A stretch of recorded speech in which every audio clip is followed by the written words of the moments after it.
I wanted to share with you how to treat your hemorrhoids with butcher's broom. Butcher's broom is really a treatment for hemorrhoids, so let's talk about how to treat your hemorrhoids fast at home with butcher's broom. Butcher's broom has been used for centuries to cure hemorrhoids. It is noticeably rich in flavonoid oxidants such as rutin. Other phytochemicals in the plant include a group of saponin glycosides called ruscogenins. Ruscogenins have anti-inflammatory and vasoconstrictive properties which work great on hemorrhoids.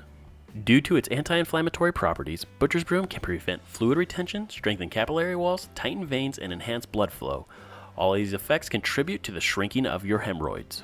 Butcher's broom herbal extract can be applied directly on the hemorrhoid. Alternatively, an herbal tea can be made from its leaves. This tea is prepared by steeping 1 teaspoon of butcher's broom in hot water for about 10 to 15 minutes. The tea should be taken 2 to 3 times daily for a quick recovery. There are no significant side effects associated with butcher's broom, but nausea may occur for some individuals. Due to its antiplatelet effect, this herb should not be combined with anticoagulants. The combination increases the risk of bleeding. If you're serious about curing your hemorrhoids, I recommend you take a look at the link in the description below. It is a proven lifetime solution that helps you permanently prevent hemorrhoids and not just deal with them. This amazing solution has helped thousands of men and women to end the pain, bleeding, and discomfort in 48 hours and eliminate the root cause of hemorrhoids completely within 30 to 60 days. Check out the link in the description and make the decision for yourself if it is the right option for you.